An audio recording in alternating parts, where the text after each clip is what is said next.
महिला ऊपर से तो एक कोमल और आज्ञाकारी पत्नी थी, लेकिन पीठ पीछे वो तब चुपके से नौकरों के गांव चली जाती थी जब उसका पति घर पर नहीं होता। भीग चुकी उस स्त्री को देखकर जवान और जोश से भरे नौकर के मन में तुरंत गलत ख्याल आने लगे। लेकिन जब सब कुछ हो चुका, तब जाकर उसे एहसास हुआ कि उसने बहुत बड़ी गलती कर दी है। हालांकि उस औरत को जरा भी डर नहीं था, क्योंकि असल में जो कुछ भी हुआ था वो उसके पति की अनुमति से ही हुआ था। असल में कुछ साल पहले युद्ध के मैदान में एक हादसे के कारण उसका पति कमर के नीचे से लकवाग्रस्त हो गया था और एक पुरुष के रूप में अपनी क्षमता खो बैठा था। उसने हर तरह का इलाज कराया, लेकिन कोई असर नहीं हुआ। धीरे धीरे वो निराशा में डूब गया। पति की हालत देखते हुए पत्नी भी भीतर ही भीतर बेचैन रहने लगी, खासतौर पर रात के सन्नाटे में, जब उसके मन में अजीब ख्याल आते और शरीर भी बेचैन होता। तभी एक दिन उसने नौकर के दुबले पतले शरीर पर नजर डाली और मन में एक दुस्साहसी विचार आया। लेकिन तुरंत ही उसने उस ख्याल को दबा दिया, क्योंकि भले ही उसका पति बेकार हो चुका था, वो अब भी अपने पति से सच्चा प्रेम करती थी।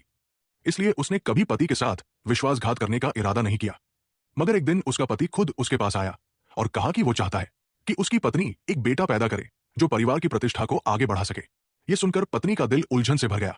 एक ओर उसे लगा कि उसका अपमान हुआ है, लेकिन दूसरी ओर उसके भीतर एक हल्की सी खुशी भी उठी। लंबी मानसिक जद्दोजहद के बाद उसने आखिरकार पति के प्रस्ताव को स्वीकार कर लिया और इस तरह वही दृश्य घटा जो कहानी की शुरुआत में बताया गया था। उस घटना के बाद से उनके रिश्ते अजीब तरह से बदलने लगे।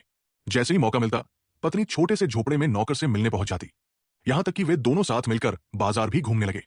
कुछ ही समय बाद पत्नी के पेट में जान आने लगी। असल में अब उसे नौकर से दूरी बना लेनी चाहिए थी, लेकिन न जाने क्यों वो बार बार उसके पास खींची चली जाती थी। पति ने जल्द ही ये बदलाव महसूस कर लिया। वो दोनों के सामने जाकर खड़ा हो गया और जानबूझकर नौकर से अपनी गाड़ी धकेलने को कहा, ताकि उसे याद दिला सके कि वो अपनी औकात में रहे और सीमा न लांघे। पति द्वारा इस तरह नौकर का अपमान होते देख पत्नी गुस्से से फट पड़ी और पति से जोरदार झगड़ा कर बैठी। फिर वो तुरंत रोते हुए नौकर के पास पहुंची और उससे माफी मांगी। तभी जाकर उसे अपने दिल की सच्चाई समझ आई। आखिरकार उसने पति से तलाक ले लिया और नौकर के साथ वहां से हमेशा के लिए चली गई। यहीं पर कहानी समाप्त होती है।